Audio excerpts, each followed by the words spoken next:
방송에서 제공하는 투자 정보는 투자 판단에 대한 조언입니다. 방송에서 제공하는 주식의 가치, 가격 상승 및 가격 하락에 대해서는 방송사에서 보장하지 않습니다. 안녕하세요. 주식잔소리 진행의 이수연입니다. 간만에 맞이하는 휴일인데 즐거운 연휴 보내고 계실지 모르겠습니다. 2020년은 코로나 바이러스 때문에 변동성이 매우 큰 시장이 연출되고 있는데 지금 이 시점에서는 밸류에이션 부담이 큰 종목보다는 안전 마진이 많이 남는 그런 섹터를 골라서 여러분들의 포트폴리오를 구성하시는 게 훨씬 큰 수익률에 도움이 되실 겁니다. 오늘 저희 주식잔소리가 1시간 동안 박원재 위원님과 이런 부분에 대해서 설명드릴 수 있는 강의 준비했으니까 끝까지 시청 부탁드리도록 하겠습니다. 참고로 본 방송에서 제공해드릴 정보는 투자 판단에 대한 조언일 뿐 해당 주식의 가치나 수익률을 보장하진 않습니다. 그리고 주식잔소리는 자본시장 통합법도 준수하고 있습니다. 1:1 투자 상담부터 유사 수준행위, 무인가 영업행위 등 모든 불법 사항들을 엄격하게 금지하고 있다는 점 전해드리면서 주식잔소리 출발합니다.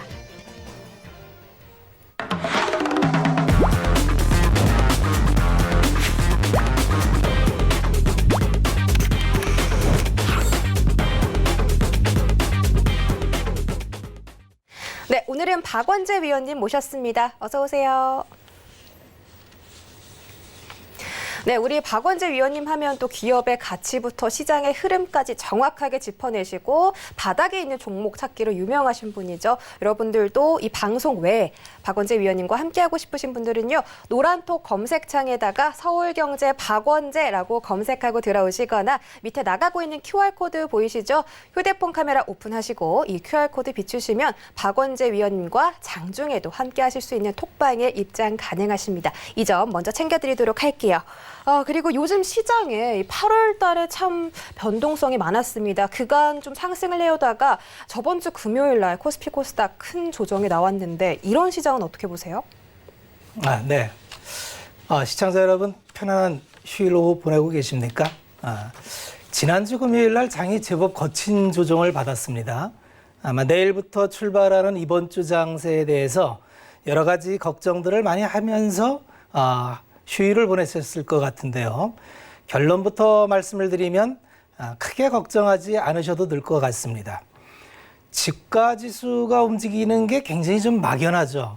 경험이 없으신 분들은 주가가 움직이는 게 랜덤하게 움직여서 어디로 튈지 모른다. 주가가 가는 거는 아무도 모른다. 이런 말씀을 많이 하셨고 좀 들으셨을 겁니다. 그런데 이제 추세를 이렇게 그려서 주가에 어떤 연동하는 지표를 보면은 대체로 어떤 지표들하고 일치하는 부분이 있는데 그게 이제 가장 잘 맞는 장기적으로 잘 맞는 지표가 있는데 그게 대체적으로 한 나라의 주가 시가총액은 그 나라 경제 규모 GDP하고 대체적으로 일치합니다. 지난 10년 동안은 GDP 대비해서 한국 주식이 대단히 저평가였고요. 제가 5월달 방송 처음 출발하면서 아마 한국 시장이 저평가만 없어지면 2,400포인트를 가야 적정 주가입니다라는 말씀을 드렸는데 그게 불과 3개월 전이죠. 그때 1,800포인트를 넘나들 때 이 말씀 드렸을 때는 다들 말도 안 되는 소리를 한다는 표정들을 많이 봤어요. 근데 이제 2,400포인트가 오니까 지난 시간에 제가 했던 말은 다 생각이 안 나죠. 전혀 생각이 안 나고 이제 지난 주말에 있었던 급락, 이제 여기서 또 꺾이는 거 아닌가 이런 걱정들이 많으실 것 같습니다. 그렇습니다. 시장이라는 건 예측하기가 좀 어렵죠. 막연하게 움직이는 게 맞고요. 그렇지만 어떤 흐름 관점에서 보면은 어떤 일정한 흐름을 갖게 되는 경향이 있고 지금 2,400포인트에서 이제 다시 주목해야 될 부분은 과연 그럼 한국 시장이 과거에 시가총액과 GDP가 그 밑에서만 놀았느냐, 더 높이 논 적은 없었느냐를 살펴보면 꽤 높이 논 적이 있었습니다. 과거 80년대 말이 그랬고요. 1999년 외환위기 이후에 IT 버블 때 그랬고요. 금융위기가 터지는 2007년도가 보통 GDP 대비해서 시가총액이 한 1.6배 수준까지 올라갔던 적이 한국 시장이 커리어 하이입니다. 그러면 지금 입장에서 대입을 하면은 커리어 하이를 대입하면 어느 수준이 나오느냐 하면은 여기서 한 60%가 더 올라가야 되니까 한 3,200포인트가 커리어 하이가 되는 겁니다. GDP의 성장 없이도 돈의 힘으로, 유동성의 힘으로 밀어 올릴 수 있는 힘이 3,200포인트까지는 있구나. 그런 적이 있었구나. 이렇게 보시면 됩니다. 이제 좀 마음이 놓이시죠? 그런데 이제 이게 추세적으로 여기서 더 올라가려면 ROE의 상승, EPS의 상승이 있으면 더 탄력적일 수 있습니다. 다행스러운 거는 경기는 아마 2, 4분기가 저점이 될 것 같습니다. 3, 4분기부터는 아마 2, 4분기보다는 보다 올라갈 것 같고요. 내년도는 기저효과로 올해보다는 올라가겠죠.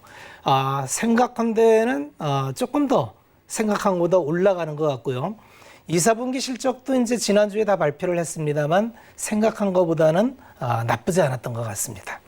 자, 그렇게 말씀을 드리면서 이제 오늘 제가 휴일 저녁에 편안하게 우리 처음 시장에 들어오신 분들은 굉장히 좀 혼란스러운 게 많을 거예요.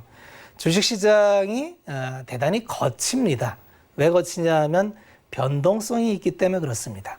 다른 상품에는 이제 변동성이라는 게 그렇게 크지 않기 때문에 투자를 해놓고 마음을 추스릴 여유가 충분한데 주식시장은 마음 추스릴 여유도 없이 아주 거친 변동성을 움직이니까 경험이 없으신 분들은 이 거친 변동성에 어떻게 해야 될지를 모르죠. 그래서 오늘은 그냥 편안하게 주식시장이라는 곳이 어떤 곳이고 어떠한 원리가 있고 주식시장에서 우리는 무엇을 바라보며 투자를 해야 되는 건지 아주 기초적인 부분을 제가 한번 편안하게 제 경험에 비추어서 말씀을 드릴 테니까 오늘 편안하게 한번 듣기만 하시면 될 것 같습니다. 그래서 오늘 타이틀 주제는 증권시장을 좀 이해해보자. 이해를 하고 나서 우리가 투자를 하면은 모르는 상태에서 투자하는 것보다는 좀 더 나을 거다. 그래서 증권시장이라는 게 뭘까? 여기부터 출발을 해보겠습니다. 증권시장은 시장입니다. 마켓이죠. 우리가 물건을 사고 파는 동대문 시장도 마켓이고 용산 시장도 마켓입니다. 전자 거래를 하죠. 동대문 의류를 거래를 하죠. 증권시장은 주식을 거래를 하는 데입니다. 주식을 거래를 하는 데인데 의미가 다른 시장하고 좀 틀리죠. 다뤄야 되는 게 대한민국 전체 경제를 다루기 때문에 굉장히 거시적인 접근이 좀 필요합니다. 증권시장의 가장 기준이 되는 게 좀 어려운 얘기일 수도 있습니다만 한국은행에서 국민소득 추계표를 매년 발표를 합니다. 추계표는 이런 형태로 발표를 하죠. 요 C는 가계입니다. I는 기업, 투자, G는 정부 부분. 거기에 수출과 수입을 빼면 이게 한 나라의 국민소득이 되는데 이걸 그냥 간단하게 묶어서 GDP라고 하죠. 국내 총생산. 그래서 주가의 시가총액은 대개 한 나라 경제에서 벌어지는 GDP와 대개 시총이 같은 길을 간다. 이렇게 보시면 됩니다. 같은 길을 가는구나. 그런데 이 국민소득을 구성하는 여러 요소 중에서 가만히 살펴보니까 나머지는 다 이 기업을 통해서 받는 거죠. 가계는 기업에서 임금을 받고 정부는 기업으로부터 세금을 걷어서 운영을 하죠. 그러다 보니까 수익을 창출하는 거는 기업입니다. 그래서 한 국가 정부는 기업이 원활한 경제활동을 하는 걸 후원하기 위해서 제도적으로 여러 가지 그 후원을 하게 되는데 기업은 경제활동을 하기 위해서 자본이 필요하죠. 그래서 자금 조달 창구가 기업은 항상 고민입니다. 최초의 자본시장이 발달하지 않을 때에는 자본이 부족하죠. 그럴 때는 항상 은행이 자본 분배자로서의 역할을 하면서 자금을 은행이 분배를 해줍니다. 이러한 형태를 간접금융이라고 하고요. 굉장히 비효율적이죠. 필요한 곳에 필요한 자금을 주지 못하고 은행에서 배분 형태로 자금을 지원하다 보니까 굉장히 비효율적으로 자금이 집행이 돼서 어떤 모험 기업이나 아이디어 기업이 이 아이디어를 갖고 어떤 사업을 하는데 은행 가서 대출을 해달라면 은행에서는 대출을 안 해줍니다. 은행은 담보가 없으면 대출을 안 해주죠. 그래서 은행에서 돈 주세요. 그러면 담보가 뭐예요? 라고 꼭 물어봅니다. 그래서 이렇게 해서는 한 나라 국가 경제가 제대로 원활하게 수행하기가 어렵구나. 그럼 어떻게 이 자금 조달을 해줄까 해서 만든 게 증권시장이다. 증권시장은 그렇게 해서 태어난 곳입니다. 그러다 보니까 이걸 직접금융이라 되고 굉장히 효율적이죠. 그런데 여기 함정이 있습니다. 여기 시장이니까 바이어와 셀러가 있죠. 바이어와 셀러가 있습니다. 바이어와 셀러가 바이어는 좀 싸게 살려고 노력을 할 거고요. 셀러는 갖은 포장을 다해서 비싸게 팔려고 하겠죠. 여기서 셀러는 자금을 조달하는 기업이 될 거고요. 바이어는 주식시장에서 뭔가 좋은 정보로 수익을 낼 수 없을 걸 탐색하는 투자자가 될 겁니다. 자, 이렇게 투자자와 기업이 주식을 공급하고 투자 자금을 제공해서 어떤 자금을 필요한 기업한테 원활한 자금 조달해 주는 건 좋은데 이게 자율로 돼 있습니다. 정부에서 간섭하지 않아요. 시장에서 일정한 룰만 어기지 않으면 너희들이 마음껏 상호 간에 거래를 해라. 이렇게 돼 있으니까 이 세이렌의 유혹이라는 말이 있는데 유혹이 굉장히 많습니다. 어떤 기업이 자금 조달을 하는 데 있어서 어떤 사업 아이템을 갖고 오는데 이게 순수하지 않은 목적을 가지고 굉장히 과장된 홍보를 할 수가 있습니다. 굉장히 과장된 홍보를 통해서 투자자를 현혹할 수가 있어요. 그래서 우리 기업이 이번에 개발한 어떤 이러이러한 아이템은 전 세계에서 최초고 이게 되기만 하면 전 세계의 모든 자원을 끌어올 수 있는 그래서 미래 가치가 이만큼이라고 홍보를 하죠. 일단 돈을 유치하기 위해서. 그래서 주식시장에는 정보가 난무를 합니다. 정보가 난무를 하고 이 정보가 때로는 주가에 반영돼서 급등락을 일으키기도 하는데 자, 여기에 주식시장의 함정이 있습니다. 이 정보가 가짜 정보가 굉장히 많다는 거죠. 그래서 투자자는 항상 이 쏟아지는 뉴스를 잘 분별할 수 있어야 됩니다. 그 분별 없이 쏟아지는 뉴스에 다 대응을 하면은 패가 망신할 수가 있습니다. 왜 그러냐면 이 유혹이 너무나 달콤해서 굉장히 비싼 값에 나의 주머니를 털어갈 수 있다는 생각을 항상 잊으시면 안 됩니다. 그래서 정보를 그러면 어떻게 구별을 할 거냐? 좀 훈련된 투자자들은 들어보면 압니다. 이 정보는 쓰레기구나. 이 정보는 가치가 있구나는 걸 좀 시장에 오래 참여한 경험자들은 본능적으로 또 경험적으로 속아낼 수 있는데 처음 들어오신 분들은 가짜 정보에 더 현혹될 수가 있어요. 그래서 그 가짜 정보에 속아서 아주 소중한 재산을 터무니없는 가격에 바이어한테 던져주는 거죠. 내 소중한 재산이 이전되는 겁니다. 말도 안 되는 가격에 그냥 덥석 사버리는 거죠. 좋다니까. 내일 더 갈 줄 알고. 그런데 다음날 허위 뉴스로 밝혀져서 상한가 갔다 하한가 가는 거를 아주 자주 경험하는 데가 주식시장이죠. 그래서 정보를 어떻게 구별을 할 줄 알아야 되는데 주식시장에는 세상의 모든 일이 변수입니다. 다 정보고 다 투자 아이디어예요. 그런데 이거를 좀 팩트별로 분류를 해보면 주된 변수가 있고 종속 변수가 있습니다. 가급적 투자하시는 분들은 주된 변수를 추적하는 게 좋습니다. 주된 변수는 당연히 기업 실적을 바라봐야 되는 게 중요하고요.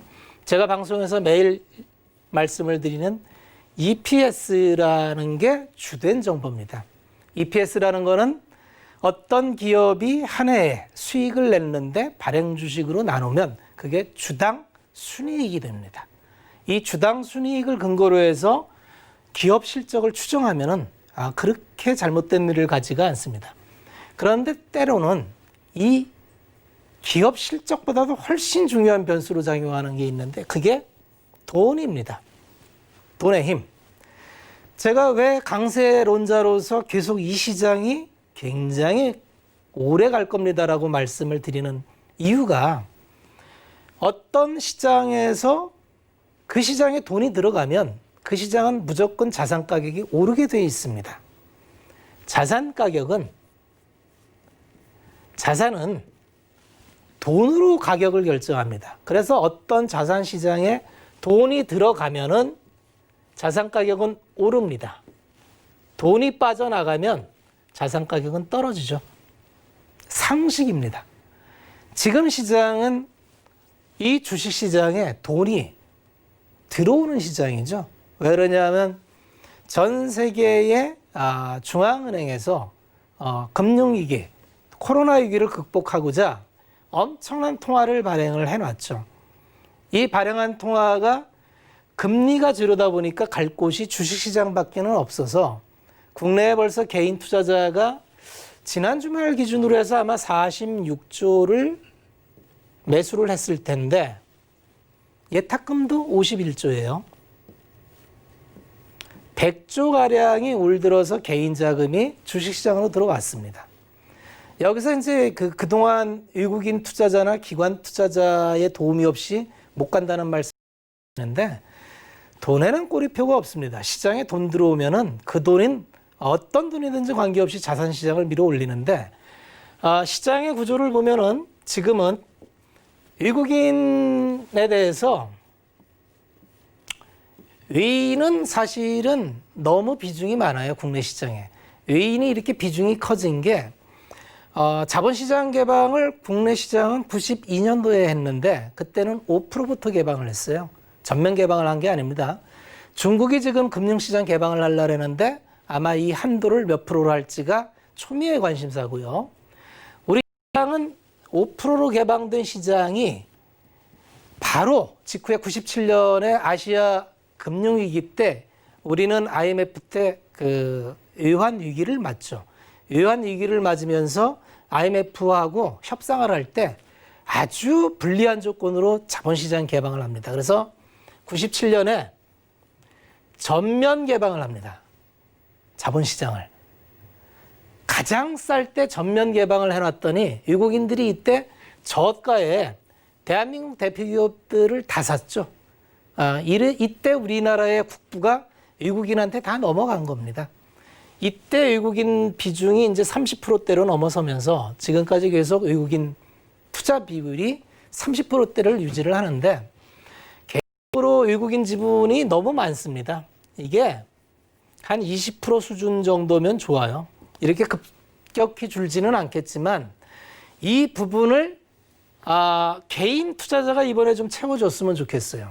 개인 투자자가 도막 개미 운동이라는 게 이제 시발점이 돼서 아마 지금 개인 투자자 비율이 국내가 17% 수준이 될 텐데 활동 계좌가 동학개미 운동 전에 한 500만 계좌였는데 이제 한 600만 계좌 정도 되는 것 같아요. 한 4개월 동안 100만 계좌가 늘었으니까 엄청 늘어난 게 맞고요. 앞으로도 한 100만 계좌는 더 들어오지 않을까 싶습니다. 그러면 700만 계좌가 하면은 아마 경제활동 인구로 따져서 한 20% 수준의 투자자가 생기지 않을까. 이게 왜 중요하냐면 앞으로는 이제 국민경제, 아까 말씀드린 국민경제에서 수익을 창출할 수 있는 기업이 고용을 창출하기가 굉장히 어렵죠. 양질의 일자리를 만들기가 어렵습니다.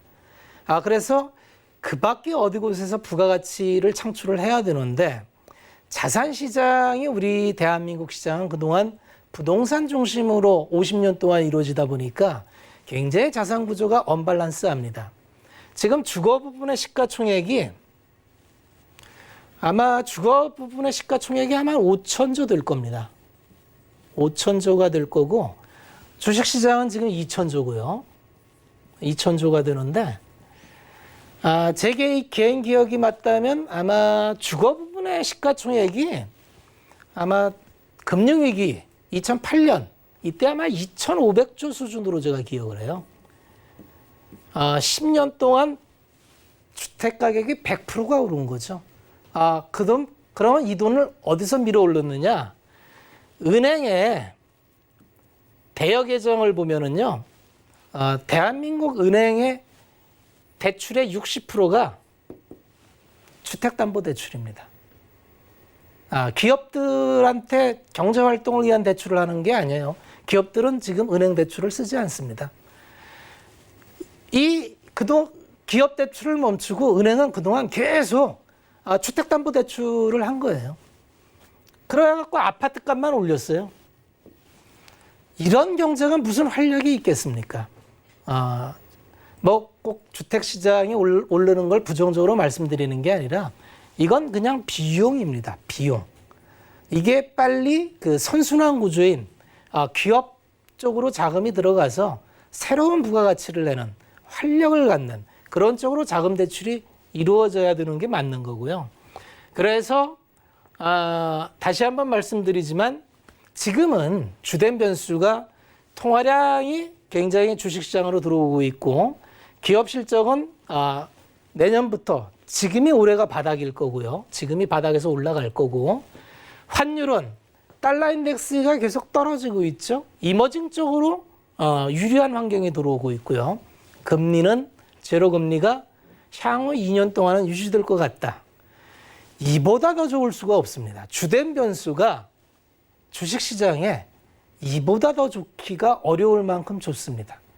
그래서 강세론을 말씀드리지 않을 수가 없는 게 아마 제가 주식시장 30년 있었지만 30년을 겪으면서 주된 변수가 이렇게 같이 다져왔던 적은 아마 이번이 제일 좋은 것 같습니다.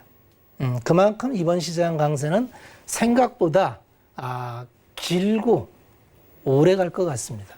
그런데 이렇게 좋은 시장에 경험이 없으신 분들은 이런 걸 잘 보지 못하니까 정보를 찾죠.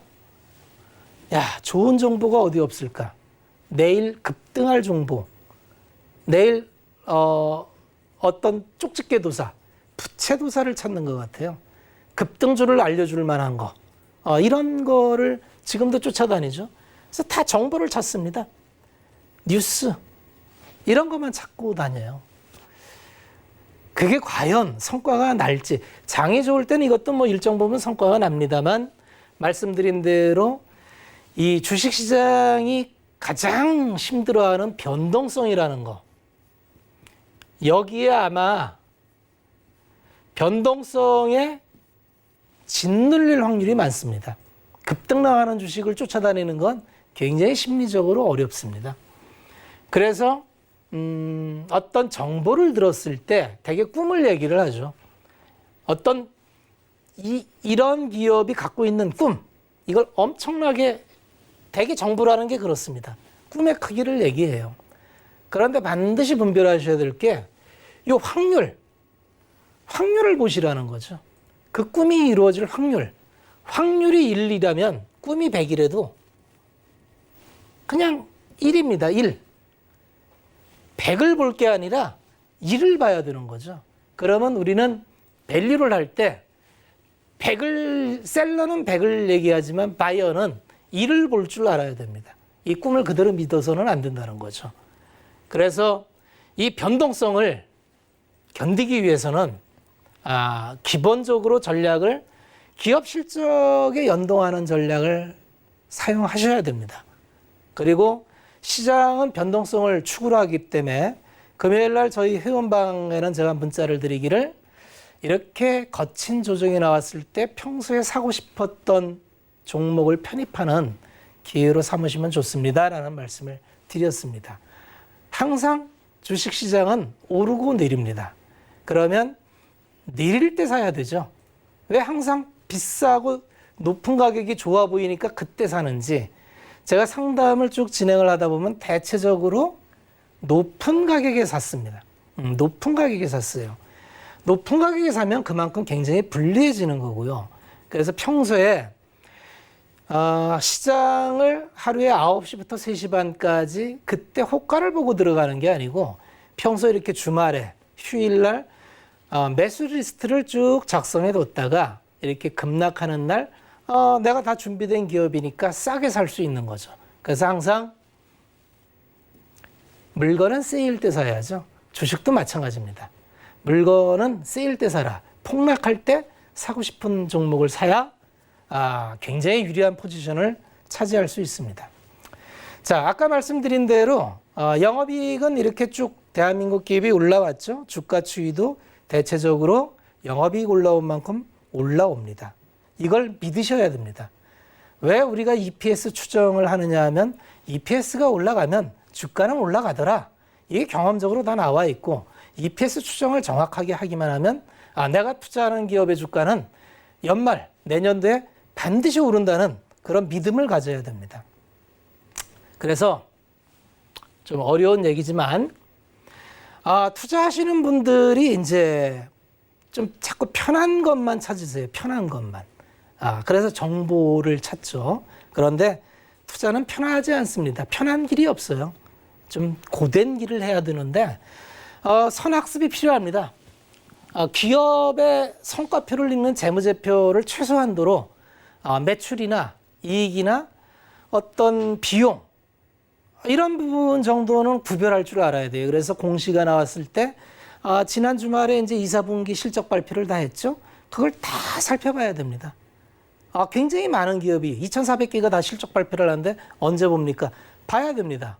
아마 일주일 걸릴 거예요. 저 같은 경우는 습관이 돼서 실적 발표한 일주일 동안은 계속 실적 발표표만 봅니다. 그래서 EPS 상향 기업이 있는지, 비즈니스 모델에 상향 기업이 있는지 이런 걸 찾는 과정이 필요합니다. 그래서 회사에 대해서 공부를 해야 됩니다. 그래서 앞으로 성장할 산업이 어딘가. 제가 주로 방송 때 말씀드렸던 전기차나 수소차, 5G 이게 과연 성장하는가? 이런 섹터는 왜 성장하는가? 이런 걸 계속 찾아봐야 되는 거죠. 그래서 이 경쟁력에 대해서 확신을 가져야 됩니다. 야, 이건 틀림없다. 올라갈 수밖에 없겠구나. 이런 확신을 가져야 투자가 들어갑니다. 그 다음엔 적정 가격을 추론해 봐야 됩니다. 이 기업이 좋은데 성장한다면 적정 가격이 얼마일까? 적정 가격 추론하는 방법은 항상 EPS가 기준입니다. 주당 순이익에 대해서 얼마를 쳐줄까? 그게 이제 퍼입니다. 시장의 퍼. 퍼가 되면 이제 적정 주가가 되는데 이 퍼가 그때그때 틀립니다. 성장주는 지금 뭐 대개 50배를 주고 있고요. 성장이 없다 하면 뭐 5배 주고 있고. 그래서 이건 패션이기 때문에 이 시장이 평가하는 값을 어림수로 머릿속에 넣어둬야 됩니다. 그래서 현재 이 산업은 어림수로 얼마를 평가해주고 있구나. 그러면 그 시장의 평가를 기준으로 삼으시면 됩니다. 대체적으로 퍼보다는 ROE를 기준으로 삼으면 EPS 곱하기 ROE로 하면 대체적으로 ROE가 높은 기업은 프리미엄을 높게 받겠죠. 그래서 ROE가 두 자릿수, 특히 ROE가 20% 넘어가는 기업들은 굉장히 높은 프리미엄을 받습니다. 그래서 이런 걸 맞물려서 정답은 없습니다. 자꾸 주식에서 정답을 찾으려면 굉장히 어려워지고요. 그냥 합리적인 방향을 찾는 과정이다. 이렇게 보시면 됩니다. 처음 들으시는 분들은 조금 어려울 수도 있는데요.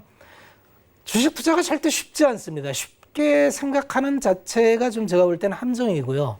주식 투자는 남보다 한 발 앞서서 들어가는 게임이기 때문에 이런 걸 준비해 놓고도 남보다 빨라야 됩니다.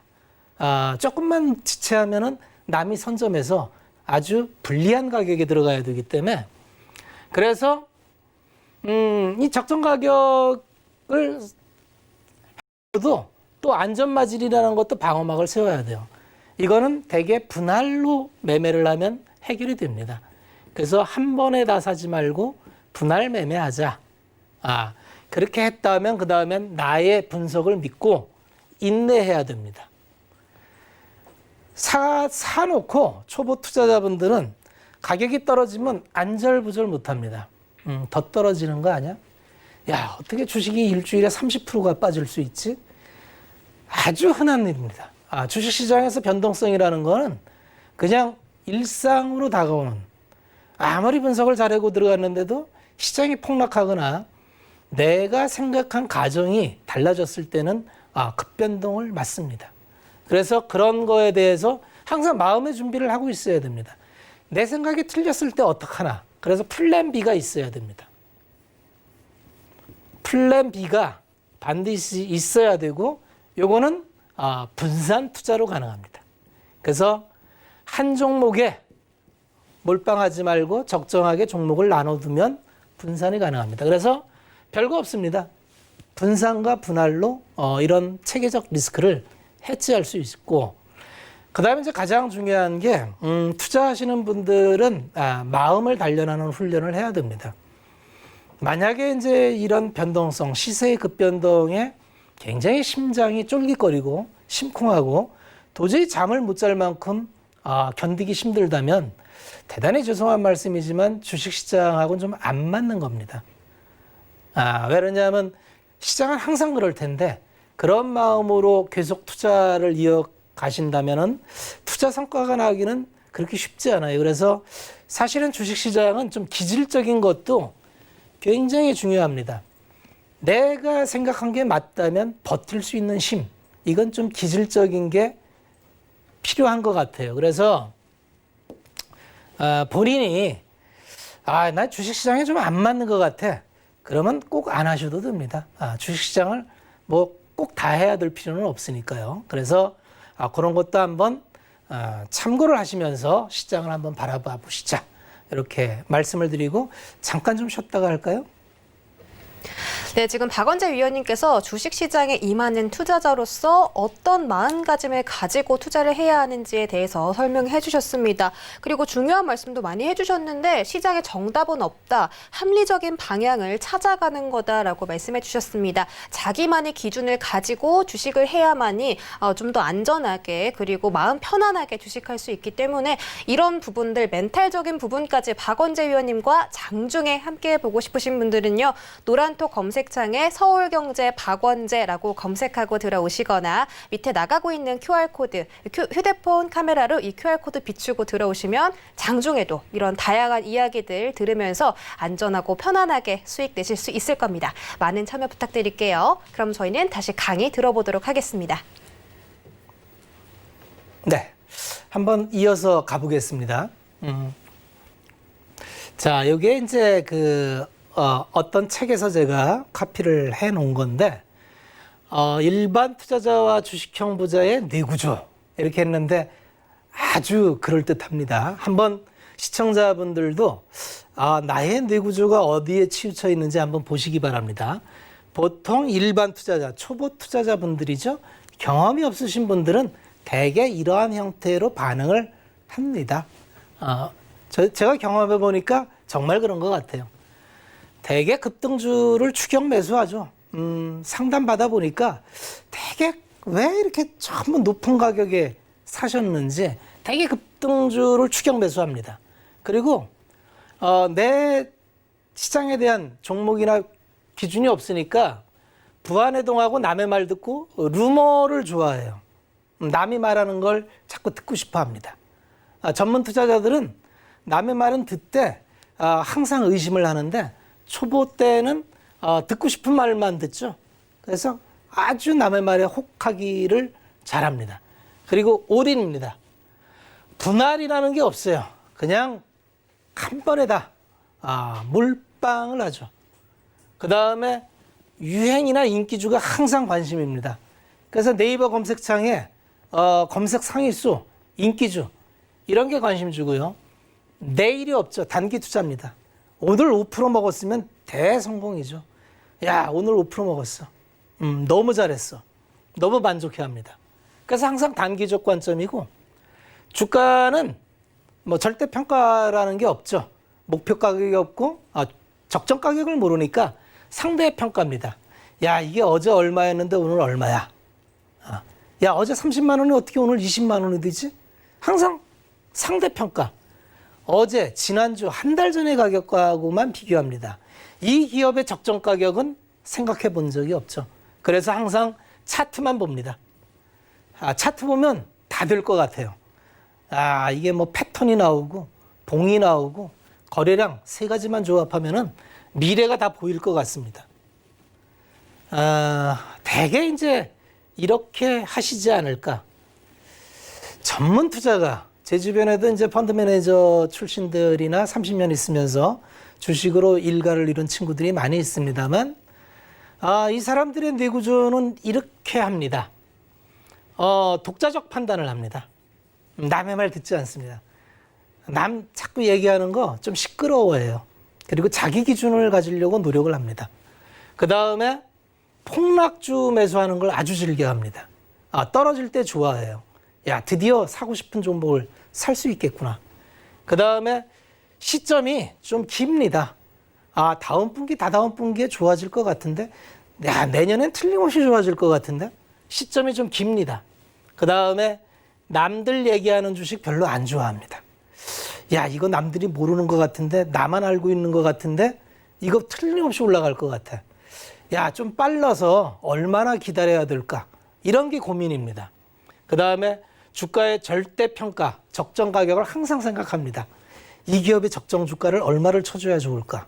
이런 고민을 항상 하죠. 그래서 기업 분석을 끊임없이 합니다. 지금 하고 있는 사업이 독점적 위치는 영원한가? 가격 전가력은 있는가? 외부에서 들어올 수 있는 경쟁 요소는 없는가? 가격 전가력은 있는가? 이런 거에 대해서 고민을 합니다. 그리고 내가 틀릴 수 있으니까 혹시 몰라서 분산을 합니다. 한 종목에 잘 못합니다. 그 다음에 항상 장기적 관점입니다. 지금 투자해서 연말 보지 뭐. 이게 기본입니다. 1년 갖고 가도 괜찮을 것 같지 않을까? 이런 생각을 하면서 종목을 선정하고 투자를 하죠. 자, 이 한 장의 그림 속에 많은 것이 담겨 있습니다. 우리 시청자분 어떤 뇌구조를 갖고 계신지 한번 편안하게 생각해 보시면 좋겠습니다. 자, 그래서 이제 핵심적인 내용인데요. 주가의 적정 가치 찾는 건 다 고민입니다. 왜 고민이냐면 이게 정답이 없어요. 그리고 제가 한 30년 있어 보니까 이게 조금씩 달라지더라고요. 평가법이.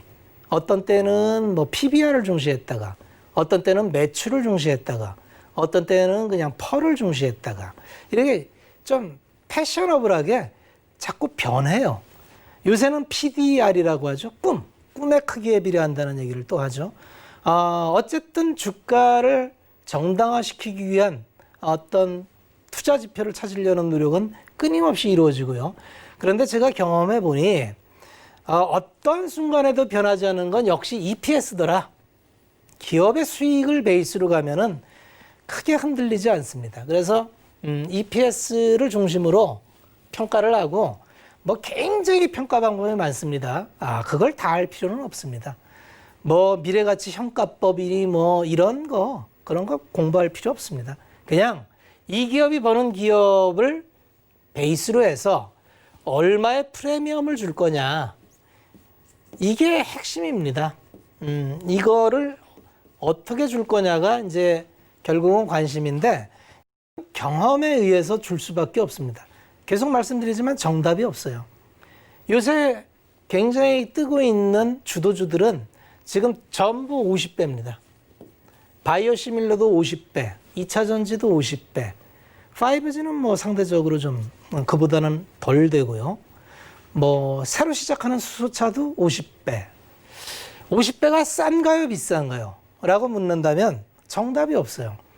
미래의 성장이 담보돼서 훨씬 빠른 속도로 기업이 성장한다면 내년도에 가서 이게 20배가 된다면 싸겠죠.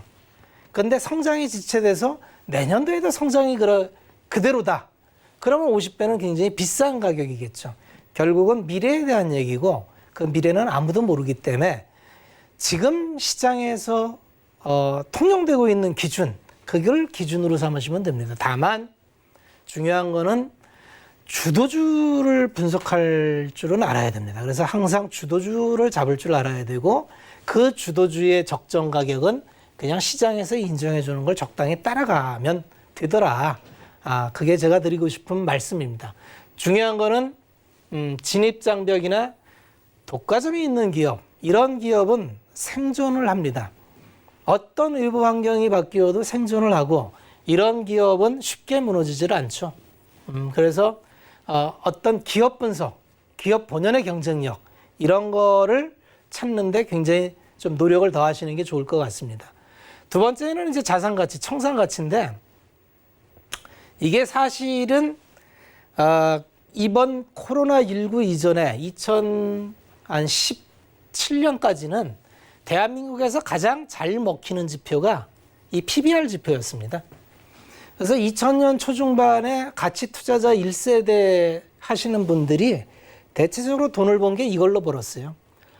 PBR 뭐 한 0.5배, 0.2배 이런 게 굉장히 많았는데 그 9.11 테러 이후에 그냥 이거 싸니까 사놨으면 이거 2007년까지 상승장 때 기본적으로 10배씩 다 올랐습니다. 그래서 대한민국은 PBR 지표가 굉장히 잘 맞는구나. 그래서 어떻게 보면 가치 투자자의 지금까지의 어떤 절대 지표를 갖고 있는데 최근에 이거 진짜 안 맞습니다. 아주 답답해 죽습니다. 왜 그러냐면 0.5면은 싸요. PBR로. 0.5면은 굉장히 싼 게 맞습니다. 청산가치의 반이니까. 그런데 이게 0.2까지 떨어집니다. 그러면 주가로 60%가 빠진 거예요. 대표적인 게 한국 산업재들이 다 그랬죠. 막 포스코 이런 것들, 한전 이런 것들. 엄청나게 암울한 세월을 보내는 거죠. 그래서 투자가 어렵습니다. 한때 잘 맞던 지표가 안 맞는 구간이 나오면 굉장히 혼란스럽습니다. 그래서 이런 거를 좀 따라가려면은 결국 경험밖에는 없는 것 같아요. 경험적으로 지금 시대가 필요한 거. 지금 시대가 필요한 지표가 뭔가. 이걸 빨리 찾아서 좀 따라갈 필요가 있습니다. 그리고 이제 성장 가치는 영원한 가치죠. 지금처럼 이제 코로나19 이후에 성장이 귀해졌죠. 왜 그러냐면 경제 성장이 더디고 이러다 보니까 성장하는 기업 찾기가 쉽지 않아요. 그래서 지금은 성장주에 굉장한 프리미엄을 많이 주고 있습니다. 그게 지금 주도주로 있는 기업들이 실적도 따라가면서 성장도 뛰어나니까 당연히 주도주가 되는 거죠. 그 다음에 가장 중요한 거는 자기 자본이익률이 이제 EPS만큼이나 중요합니다. ROE라는 건 뭐냐면 자기 자본으로 얼마나 벌었냐, 그러니까 자본 효율이 얼마나 극대화되느냐 이걸 얘기하는 건데 이 자기 자본에 대해서는 또 많은 공부가 필요합니다. 우리가 자사주 매입이나 뭐 이런 거, 무상증자 이런 게 이제 다 자기 자본하고 연동이 되는데 미국에서 왜 자사주 매입을 계속하면서 소각을 하느냐 하면 ROE를 높이기 위해서 그렇습니다. ROE가 높아지면 주가는 올라요. 그러면 자본을 소각시켜버리면 기초 분모가 낮아지니까 수익이 나도 올라가죠.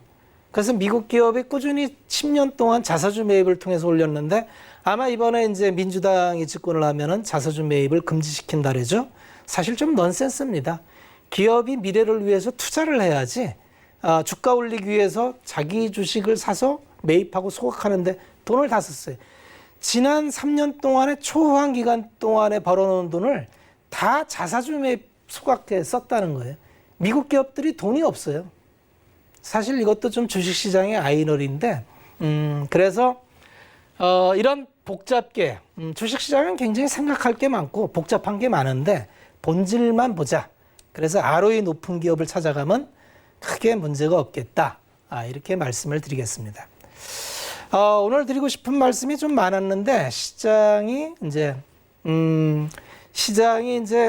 시간도 좀 얼추되고 그래서 마지막으로 제가 하나만 말씀을 드리고 마칠까 합니다. 그러면 핵심이 뭐냐? 오늘 주제의 핵심이 뭐냐?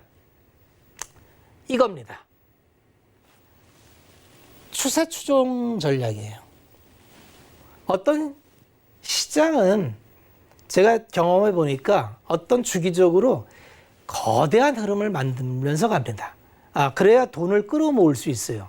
이런 거대한 트렌드라는 담론이 없으면 돈을 입으로부터 끌어올 수가 없어요. 그래서 아까 주식시장 처음에 구조를 말씀드릴 때 바이어와 셀러를 말씀드리면서 주식시장은 이제 외부의 돈을 끊임없이 유혹을 하죠. 주식시장이 좋으니까 들어오면 수익 낼 수 있어요.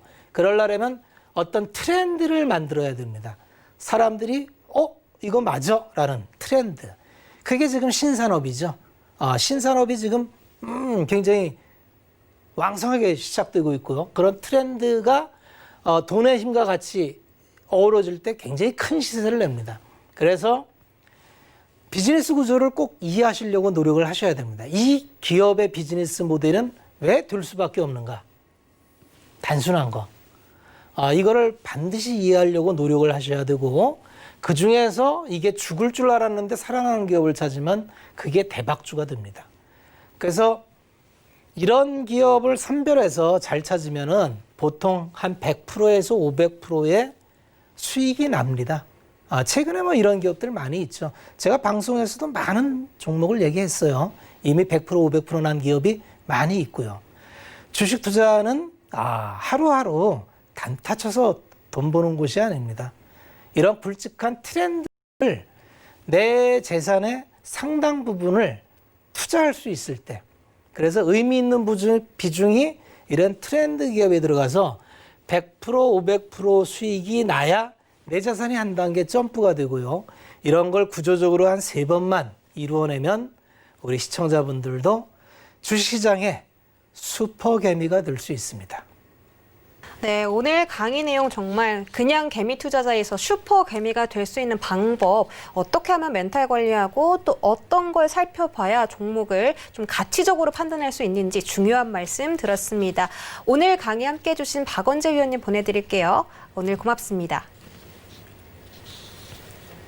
네, 우리 박원재 위원님과 함께 이렇게 장중에도 다양한 이야기들 그리고 멘탈 관리 비법까지 주식에 대한 종목 이야기까지 함께하고 싶으신 분들은요. 노란톡 검색창에 서울경제 박원재라고 검색하고 들어오시거나 밑에 나가고 있는 QR코드 휴대폰 카메라로 비추시면 링크가 뜨게 됩니다. 이 링크 타고 들어오셔서 방송 외에도 장중에도 박원재 위원님과 함께하면서 포트폴리오 빨갛게 물들어 보시기 바라겠습니다.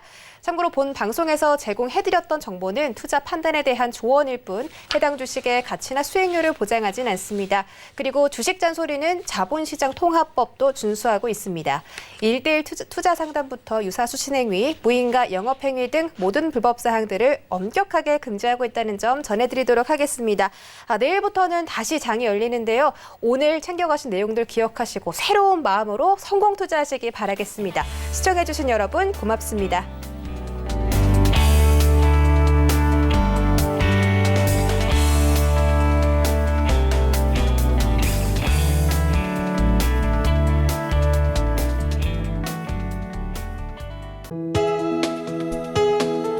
본 방송에서 제공하는 투자 정보는 투자 판단에 대한 조언입니다.